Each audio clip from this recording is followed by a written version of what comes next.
Well, welcome everyone to the 18th webinar in the coffee series sponsored by the Greenleaf Center for Servant Leadership at Seton Hall University. I'm Reggie Lewis, the center's executive director, and it's great to greet you from our campus here in South Orange, New Jersey.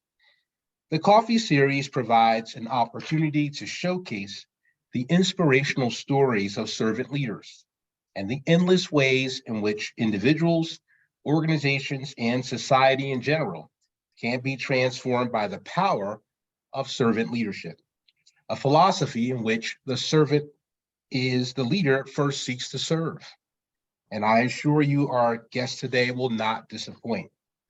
Of course, we have a number of activities taking place at the center, and later in today's program, you'll hear more about ways in which you can become involved in the center.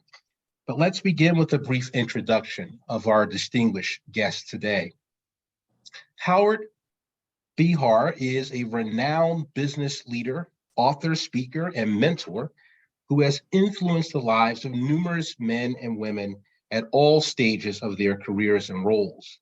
Howard is the ultimate servant leader who is known for such memorable lessons as the person who sweeps the floor should choose the broom, and only the truth sounds like the truth.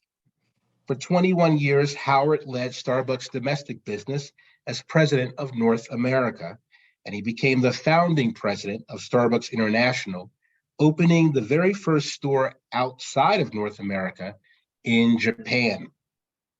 During his tenure, he participated in the growth of the company from only 28 stores to over 15,000 stores spanning 5 continents. That's a lot of frequent flyer miles, Howard. Howard is committed to the development and education of our future leaders and has been a longtime advocate of the servant leadership model. In his first book, It's Not About the Coffee, Lessons on Leadership from a Life at Starbucks, Howard details 10 essential principles of personal leadership, including my favorite one, know who you are, wear one hat. Throughout a lifetime of filling his cup, Howard has sustained a work ethic and level of integrity, which has had a profound impact on his life and thousands of people who've been touched by his example. Now, to all of our friends in the audience, just to give you a sense of how we are structuring the interview today, we have 3 categories. First, early lessons, I should say, and initial steps on the journey. Second, career highlights and milestones. And third, servant-led organizations, how Starbucks is still finding its way. I'll be speaking with Howard for the next 20 to 25 minutes, and then we'll open up for our Q&A portion of the program. But please go ahead and begin loading those questions in our Q&A feature. Howard, I brought my Starbucks mug just for you today. Are you ready on your end? I'm ready on my end. I'm here. I got my mug in hand. All right. So let's begin with the early life and initial steps on the journey. You grew up in Seattle. Tell us, what was life like in the city as you were growing up? Well, I'm the son of 2 immigrants. My father came to the United States in 1911 as a 15-year-old from Bulgaria, and he had a brother that was here, but he left his family behind and actually never talked to them again or saw them again because of the great distances. They wrote letters, of course, but that was it. And my dad couldn't speak the language, couldn't speak English, but he spoke Bulgarian, and he spoke a language called Ladino. And he had to go to high school to learn to speak the language. And he worked at a place called the Pike Place Market, which was the original farmer's market in Seattle, pushing a cart with produce on it. He saved his pennies, nickels, and dimes and opened up a small mom and pop grocery store in the north end of Seattle. And that's where I grew up, going to that grocery store after school every day, and because my mother was working there as well. And it's where I really learned the lessons of servant leadership. I didn't know what it was called at that point in time, and I didn't understand quite what I was learning, but I did learn those lessons that carried me forward in the rest of my life. And I grew up in the retail business. It's what I knew, and it's what I pretty much retail consumer products stayed in my whole life. and it served me well. And I loved it because retail is about people. It's about serving people and in many different ways. And those are the things that I learned from my father and my mother. Well, we're going to get a bit more into that life of the retail world, but let's stay a bit on the topic of your parents. I know your parents played an enormous role in shaping your values that you still hold dear today. Yeah. Share with us one or two examples of some of those insightful moments you experienced while working in your parents' store. So one day I was probably 8 or 9 years old, and my father, I was up at the counter and my dad was ringing up a customer. Those are the days before electric cash register. There were 10 buttons across, 10 buttons down, and a crank you would pull. And after you pulled the crank, it went bing, like that. So you knew that it was entered. And so my dad said, Howard, please go get me a couple of baskets of strawberries and bananas. I can't even remember anymore what it was. And so I did, and I brought them up to the front. My dad put them in the customer's bag, and the customer left. Well, I was old enough to recognize my dad hadn't rung those items up on the cash register. And I said, Dad, you forgot to ring those up on the cash register. And he just looked at me and said, Howard, not everything we do in life do we need to get paid for. Sometimes we just do things because it's the right thing to do. And these people aren't just our customers, they're our friends and our neighbors. And I happen to know that they can't afford fresh fruit right now. It's just my way of helping them out. And although I didn't understand it at that time, that lesson stayed with me forever. And, we get caught up in the fact that we should be recognized or paid in one way or another, either through recognition or monetary pay for what we do in life. But, it's kind of that's an empty way, I think, of looking at life. And I carried that with me the rest of my life. And as a matter of fact, it's how I got to Starbucks. Because when I interviewed with Howard Schultz, I said to Howard, why don't you let me work in the company for a week? I'll work for free. I'd like to work in the stores for a couple of days. I'd like to work on the trucks and on the roasting plant. And so I did that. And after that week, he got a chance to look at me. I got a chance to look at the company. And, fortunately, he extended an invitation for me to join the company. But I just think that, we get too caught up in what we get and versus what we give. I think it's one of the problems in today's world is we're really getting caught up in what we get versus what we give. And I always believe that you just got to trust the gods that you'll get taken care of, appropriately. Do you always get taken care of? No. Do you get taken advantage of sometimes? Yes, we do. But you can't think of your life in that way. You got to always be giving and understand that eventually it comes back to you. Wow, wonderful. All about the giving. Yeah. Now, this is the first time I'm finding out that you worked initially for Howard Schultz for free. I want to get more into that in a second.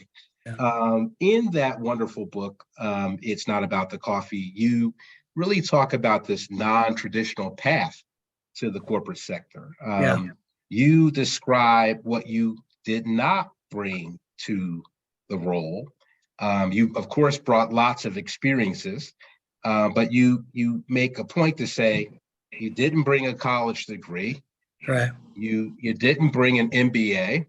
Right. You didn't bring multi-unit food service experience. And then you went on to say, which I'm not sure I believe you yet, that you didn't bring a white shirt. I didn't. That's true. I didn't. Howard Schultz was used to wearing ties and suits. And I came in with sweaters, back in the day when all those colorful sweaters, I wore sweaters. That's what I became known for because I didn't think a tie made any difference. And, when I was working, and I worked in family business for a while, but I was in most of my years were in corporations of some kind or another. And, I was always threatened when we would hire an MBA into the company because I thought I would be found out that I wasn't as smart as an MBA. Until finally I realized that I brought something that they didn't bring. And it took me a long time. It was until I was my mid-30s before I really, got comfortable with who I was and realized that I didn't have to have those things. But I had experience, and most of all, I had a belief in people, and at the time, a servant leadership model that I started to become a conscious competent. But I think that's all great. We're going to get in our next segment about some of those career highlights and how you leverage that servant leadership model. But I do think it's so instructive for folk to understand that you didn't take that traditional blueprint to access the C-suite. Say a bit more about those vast experiences that you brought from the furniture and vacation real estate worlds, and how you parlayed that into this successful life at a global coffee giant. Well, I believe that leadership is leadership, whether you're selling a cup of coffee or you're selling furniture or you're serving, whatever it is, good leadership is good leadership. And at the end of the day, leadership is not really a leader. Servant leadership is really not a leadership model. It's a life model. And I absorbed it in that context. And so when I was working in all these different companies, did I have experience in all these different businesses? No. But what I understood was people. And I understood myself and my own needs and how I wanted to live my life. And that's what I brought to these companies. And I am a true believer that when you bring service to other people, when you help other people become what they want to be, when you help them grow as professionals, grow as human beings, and achieve the things that they want in their lives, then they're going to want to help you. And that's really what I brought. And I was adamant about that. I was ferocious about it. I mean, in the early days of Starbucks, when I'd say we weren't in the coffee business, but we were in the people business, people thought I was nuts. And they'd say, "What do you mean?" I said, "Well, I think that we are in the coffee business serving, or the people business serving coffee, not in the coffee business serving people." Sounds like a small play on words, but it was really true. And that's what really drove Starbucks. And that little saying is still alive to this day at Starbucks, that we are in the people business serving coffee, not in the coffee business serving people. And that's how you had to treat the people within the company. It wasn't just about those human beings we call customers, but primarily it was about those human beings that worked in the company. At Starbucks, we call them partners, but some companies might have called them associates or employees. But we call them partners because we truly believed they were partners. And, that's how we treated everybody in the company. And it's paid off richly. It paid off. And it works because it's real. And I can go through the list of companies that didn't do that and don't do that. And I can show you failure after failure and people that don't want to work there. And Starbucks, I mean, it wasn't that we were so, that we did everything right. We did, even today, they don't do everything right. But the point is they're conscious about who they are and what they stand for. And they're always trying to make the attempt to do the right things right. Well, let's get a bit more into your career at Starbucks. We now know that you really didn't have that white shirt when you entered Starbucks, so we know how you enter Starbucks. Let's help our audience to appreciate some of the ways you and former Starbucks CEO Howard Schultz not only expanded the company's domestic and global footprint, but shaped this culture that highly valued people. Talk, if you would, about the difficulties of growing the company while still investing in its employees. Well, there's always conflicts. Every family has its conflicts. Every relationship has its conflicts. And Starbucks was no different than that. And so we're always trying to figure out what are the appropriate trade-offs. But one of the trade-offs we never made was taking care of our people. So from the very beginning, we had health insurance for part-time workers. Nobody in our kind of industry, even today, hardly anybody does it for part-time workers. We gave everybody equity in the company before we were public. So everybody owned a piece of the action. And when we went public, they were able to cash in on that. And even today, we gave everybody a pound of coffee a week for free because we wanted them to experience the product. And a lot of times they didn't even consume it. They took it home to their families and gave it to them. We later on, we gave everybody an opportunity to get a college degree online, Arizona State. And to date, I think close to 5,000 people have used that to get their college degree. And so we're always looking for ways of adding value to the people that worked in the organization. Most of all, it was how we treated our people. With respect, number one core value is we treat everybody with respect and dignity. Were we perfect? No. Did we make mistakes? Yes. What do I look back and say every decision we made was the right decision? No. But we always had a methodology for getting back. We had a program called Mission Review. And that was that everybody in their paychecks would get this card. And there was one question: what have we done to live up to our mission, or what have we done to not live up to our mission? And we had to get back at that time within 72 hours if they put their name into that person. And so, And that went directly to you and Howard Schultz? yeah, I read every one of those cards. And, Wow. could you tried to respond to everybody that put their name. Not very many people would put their name because people are afraid, they're always afraid to put their name on things, particularly if they're being critical. But we always respond to those people. But most of all, we took all that input to heart. And, I remember a time when, we were giving everybody a pound of coffee a week for free. We knew that they were giving most of it away. And so I said, I put a question out to people, and I brought a focus group in of all baristas. And I said, here's what I'm thinking. What do you think? And I want you to give it some thought over the next couple of weeks and then get back to me. Well, I said, can we do a half a pound instead? Because it's very costly, And so they all, the prevailing input was no, stay with the pound of coffee a week. And we did, and so we always tried to get feedback from our people before we did anything to affect them. And during COVID, it got increasingly difficult for them to do it because there was so many conflicting advice from the government, and there were so many issues we were facing. We weren't always making everybody happy at the same time, but we always tried to do that. And I think it's critical when I say when the person sweeps the floor should choose the broom. That means that you ask the person who's sweeping the floor what kind of broom they'd like to use. And then you respond to that, because many times in companies, they say, I just use the broom we gave you.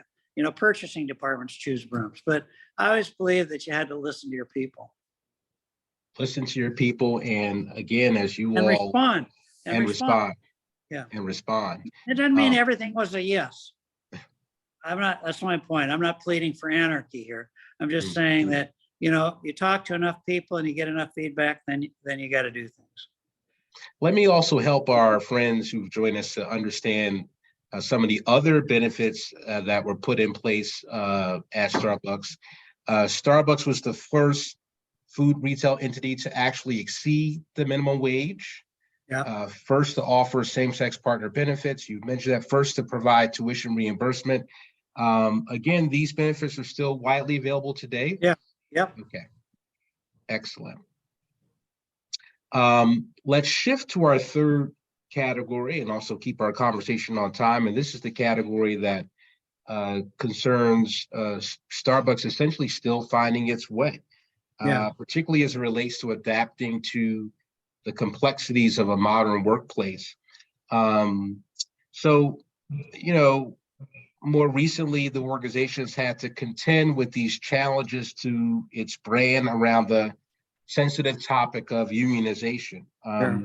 What do you say in response to the criticism that Starbucks is actually moving away from its values of putting people first by stifling the desire for folk to organize? Well, look, here's what I'd say. There's no law in the universe that says that Starbucks has to agree that it should be unionized or believe that it should be unionized. Leadership has equal right to say, I don't believe we have to be unionized to represent our people. And that's number one. Number two, Starbucks, the old adage is, what did you do for me today that counts? One of the problems that we have is the people that come in, remember there's about 80% turnover at the barista level in the stores. It's pretty much stayed that way for 30 years. It's the nature of the beast. It's young people coming in for part-time work, going to college, people that are having two jobs, where one job they don't get health care benefit. They come to Starbucks to get their health care benefits, even retired people that are coming to work in. So we recognize, Starbucks is not against unions. It's not, that has never been an issue. Does Howard Schultz believe that we shouldn't have to have unions to represent? Yes. And I don't believe it either. I think that if you look at the history of Starbucks, because the history of relationships counts. If you've been married to somebody for 40 years, you look at the history of that relationship over that 40 years. Does every partner in a relationship always do the perfect thing for that other individual, for their partner? No. But you develop trust over a period of time. And I think people should trust Starbucks to do the right thing. And look, one of the things that caused this was COVID. Starbucks, and all companies didn't know exactly how to respond to it. And so we had issues within the stores. And I first want to admit that there are people in leadership, particularly in the East Coast, that weren't doing the right thing all the time. And so we got penalized for that. We had somebody that joined the company that intent was to unionize the company and to find things that are wrong in the company. You can come into any organization, you can come into any family and find something that's wrong. So, I think they'll work through it. If Starbucks were all unionized tomorrow, the company would go on. It would be a different company. I was a union member for 4 years, retail clerks union in Seattle. And my very first day on the job, the union, the person, the union rep that was working on the floor with me, I was folding shirts. I was in a men's department at Marshall Fields. And he came up to me, and the first thing he said to me was, "Slow down." Those were the first words I heard from anybody, including management at that company, was to slow down. And I said, okay, so I folded shirts closer. My wife was a union member for the Service Employees Union for almost 15 years. She was an oncology social worker at Group Health in Seattle. So I come from a union background, so I understand the issues. And so Starbucks is working through those things. What they don't want to do is lose the relationship they've had with people over all these years over some issues.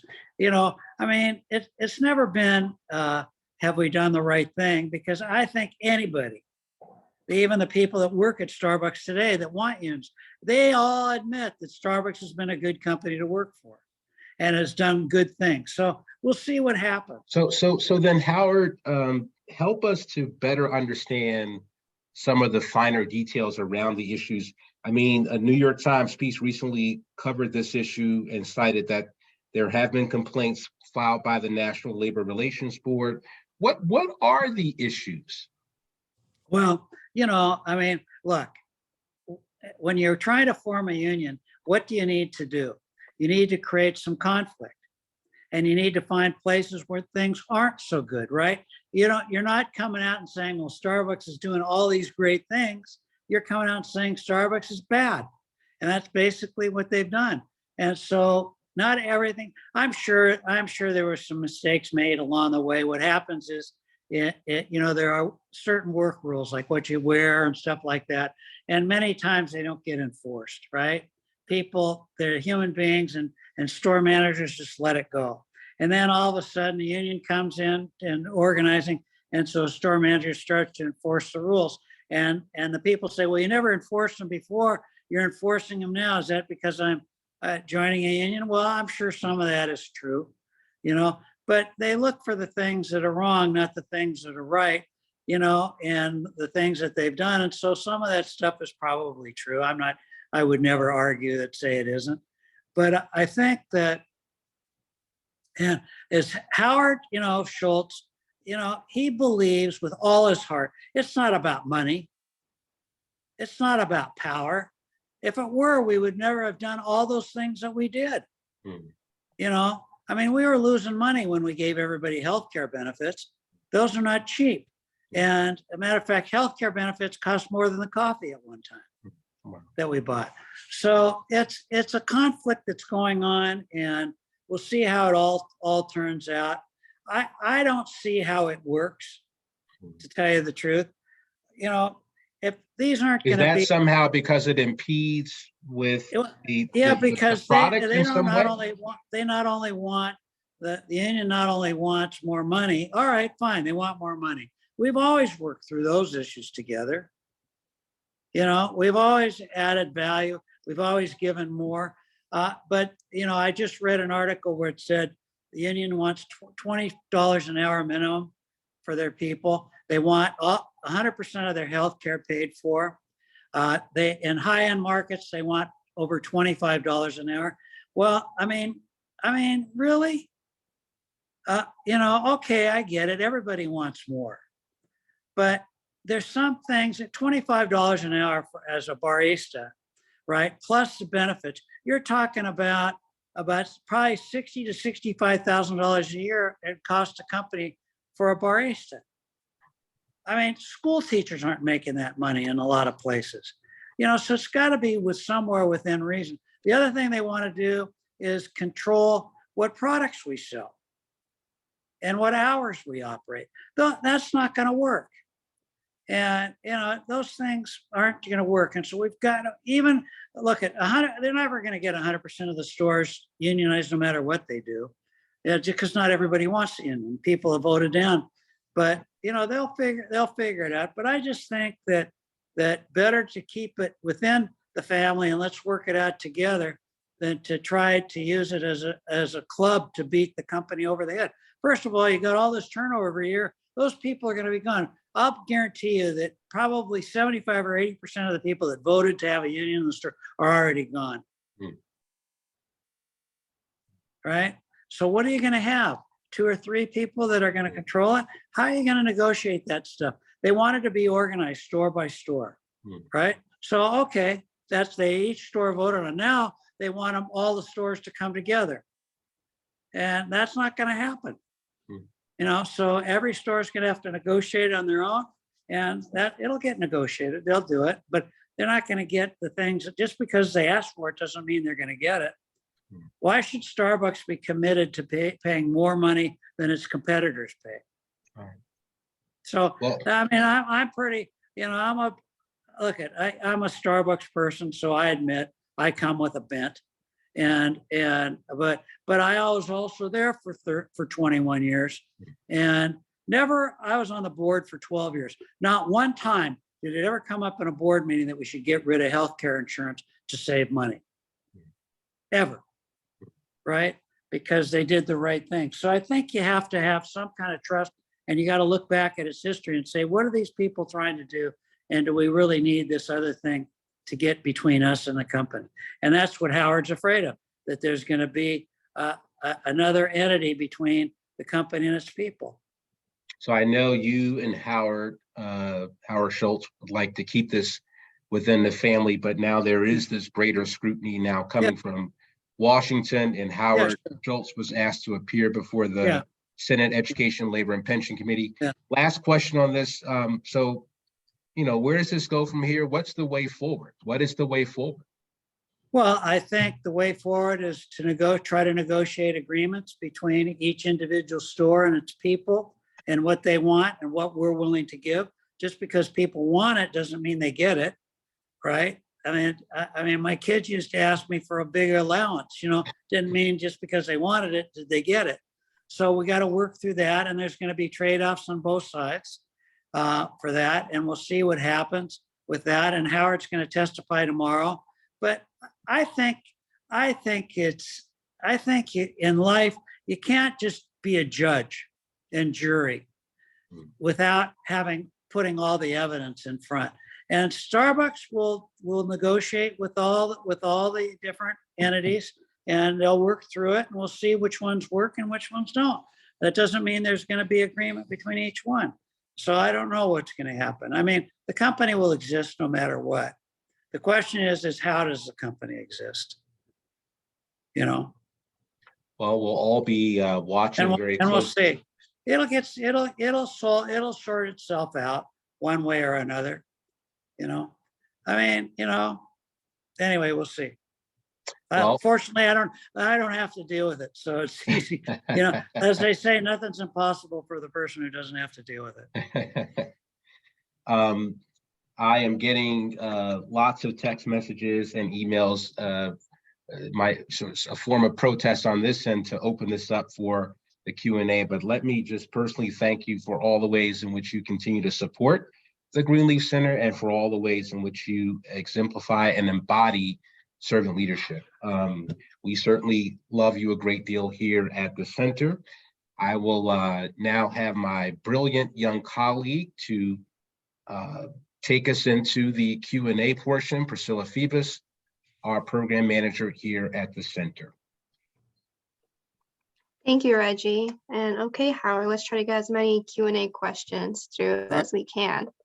It's been busy. So our first question comes from a friend of the center, Mr. Mike Feuder. And his question is, what is your why that inspires your life journey? Why is the person's or organization's why so critical to effective servant leadership? Well, my why is, I plagiarized part of it from the early days at Starbucks. My why is every day I want to nurture and inspire the human spirit, beginning with myself first and then for others. And the reason why I say self first is what I've learned after living for 78 years. If you're not okay with you, it's very difficult to help somebody else. And I think that, when I started Starbucks International, I was, we had opened about 500 stores in North America at that time. And, to open another store, it's fun to open another store, but it's opening another store. But you got to have a purpose bigger than that. And I wanted to use Starbucks coffee to build a bridge among people around the world. When we went to Japan, there were hardly any women in senior leadership positions in Japanese companies. And I was on the board of the Japanese Starbucks company. And I said, we're going to have women in senior leadership positions at Starbucks Japan. It took a while, but we ended up 2 female presidents of Starbucks Japan. And that was a why, is that we had, equity and inclusion in our business. And that's what we did. And so that's my why. I want to build a better world. Money has never motivated me. I just, I've had money, I've not had money. What's motivated me has always been to add value to the world, because I got up in the morning thinking about, not about how much sales we had yesterday, but how we were serving people. And that came from my experiences in servant leadership with, learning about Robert Greenleaf. And so that's what I focus on. I still focus on it today. I've been doing this since I was in my mid-20s, for over 50 years. Oh, that's amazing. Thank you. And definitely your part about putting yourself first before helping others. You need to make sure you're okay. Yeah. Our next question is from Rick DeVries. Doing business in other countries necessitates different management practices. Is the Starbucks leadership approach to their employee partners consistent across the globe? Yes, it's consistent. We had to be who we were. Our values are our values. Now, there were some differences not in a couple of countries, like in Saudi Arabia. When we first opened in Saudi Arabia, you had to have separate sides for women and children and men. Now that's all changed. But none of that, we had huge arguments with inside of Starbucks whether we should open up in Saudi Arabia because of that. And I said, we can't change anything from the outside, but we can change from the inside. And so now that's happened. Was it all us? No, of course not. But you have to be who you are. Your values have to be your values no matter where you go. You have to treat people with respect and dignity no matter where you are. And I remember it's actually in Hong Kong, we had joint venture partners pretty much in all the markets outside the US at the beginning. And our joint venture partners were keeping the tips. And we didn't know that they were. And we figured it out, and they had to pay everybody back tips, because the tips are for the baristas, not for us. And so, we lived up to our values no matter where we went. And when we found that we weren't, we made changes. We got rid of a partner in one of the countries we were operating in because they weren't living up to the values, and we took it back ourselves. Cost us a lot of money to do it, but you got to be who you are. You can't be one person one place and another person another place. Definitely. Our next question is from Dr. Stanton Brown. Howard, could you please give your definition of servant leadership and speak to how this term may often be misinterpreted? Well, first of all, many people think servant leadership is this mushy, soft stuff. I only care about people. I don't care about results. Servant leadership is about performance. You got to get the job done in life. Just like we got to get the job done in our families. If we commit to a monogamous relationship, and we have to live up to that. and the littlest things to taking out the garbage. My job is to take out the garbage. Performance matters in my household. Okay. I hear about it if I don't take the garbage out. But servant leadership at its core, this is the best way I used to define that leaders are not here to be served. They're here to serve. And what I mean by that, in any organization, leaders' primary responsibility is to help people grow as human beings, grow as professionals, and to help people achieve the goals that they have in their lives. And if we do that well as a leader in a leadership roles, then our people that we work, the people that we work with are going to want to help us. If we don't do that, then why should they want to help us? So our job is to serve them first, and then hopefully they'll help serve the organization. Yep, definitely. Our next question here is from Megan Richard. So kind of a follow-up to that in a way. Can you share a story about a moment you realized you were being a servant leader? Well, yeah, I gave you some early on ones. So I was president of a land development organization in the Seattle area. And actually I was vice president. I wasn't president yet. And we had these contests that we'd use with our salespeople. And so I put out a contest for our salespeople, and there were rewards. I forget what all the rewards were. And I went to give out the rewards, and my boss says, "You can't do that. You have to tell your people, I'm sorry, but that you did not have the authority to do that." And I just said, "I'm not doing that. I will write the check myself personally." And I did, and it cost me a lot of money. And my wife wasn't real happy with me at that point in time. But a deal's a deal. When you make a commitment to your people, you live up to the commitment. And that's being a servant leader. You can't promise things and not live up to them, even when it costs you. That goes back to the sometimes, caring, you got to care like you mean it. And that means sometimes there's a cost of time, sometimes there's a cost of resources. But when you say you care about somebody, then you got to live up to that, and you got to do it like you really mean it, even if there's a cost to you. Definitely, thank you. And so our last question here is from Miroslav from Czech Republic. So they have about 52 viewers there. In the course of the company's expansion, there must have been some wrong decisions, such as expanding too fast or attempting restaurants. In an environment that promotes servant leadership, how have you not fallen into the trap of customer and quality at the expense of profit and learned from these mistakes?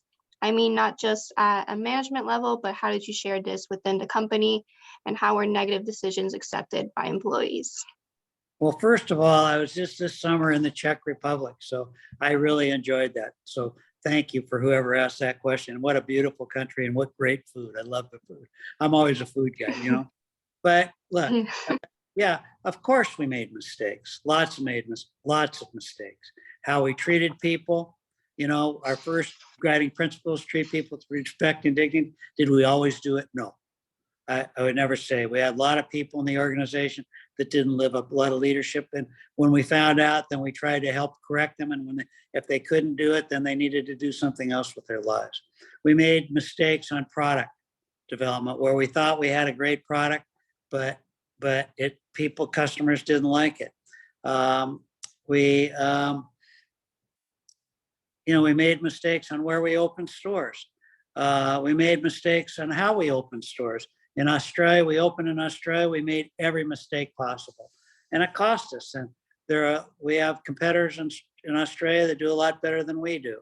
But we always tried to correct. When we found out we were doing something wrong, when we weren't treating people well, we always did everything we could to correct the mistakes. And look at life is a series of corrections. You don't go through life without making mistakes. And I give you an analogy that I don't really like well, but it gets the point across. When a submarine fires a missile to a target, that missile doesn't go on a straight line. That missile goes back and forth. It's always crossing over the line. And over time, it kind of zeroes in on what the right course is, and it hits its target. And that's the same thing in life. Human beings aren't always going in a straight line towards a target. We make mistakes, we get off track, we don't treat people the way we should, we don't treat our significant others or spouses the way we should, and we always got to try to find ways to coming back on track. And we have to have input. Our spouse has to give us input, our kids have to give us input where we got off track. And the key in life is learning to correct. The most important person you're ever going to have to lead in life is yourself. And it's the most difficult person to lead because we have this board of directors that's sitting on our shoulder. They're always yapping at us, telling us, do this, don't do this. And you have to be careful of which voice you listen to because some of the voices aren't steering you in the right direction. And you got to learn to manage that board of directors. And so that's what happened at Starbucks. Mistakes, corrections, mistakes, corrections. That's always been the way. Definitely, we always learn from our mistakes, and it's sometimes important to make them. Well, thank you, Howard. And again, thank you for participating in the Center's Coffee with webinar series. As always, it's always great to hear from you. And for our viewers, we will be uploading the recording later today in case you want to rewatch it, because I know I always do that myself, or if you want to share it with friends and family. Thank you, Howard. Thank you very much for having me. I appreciate it. And for our audience, please don't go just yet, as we do have a few upcoming announcements. If you enjoyed today's webinar, be sure to register for our next one on April 25th at 12 p.m. Eastern Time, featuring Dr. Deanna Letsky. Dr. Letsky is the Associate Vice President of Academic Excellence at the Milwaukee School of Engineering. So come join us as we discuss her servant leader journey and the school's impact within its community. You can scan the QR code or visit our homepage for the registration link. If you are interested in learning more about servant leadership and/or furthering your journey, registration is open for the Center's online program, Foundations of Servant Leadership. This course examines the philosophy of Robert K. Greenleaf, the significance of servant leadership, and its everyday principles and suggested strategies. You can scan the QR code or visit our website for more information. And lastly, we are still accepting nominations for our second annual Robert K. Greenleaf Servant Leader Hall of Fame Award ceremony. Our categories include Servant Leader Exemplar, Youth Exemplar, and Servant-Led Organization. The last day to submit nominations is April 25th, and all this information can be found on the link at the bottom or just by going through our homepage. And please do not forget to submit the survey prompted as soon as you log off. Thank you all for joining us.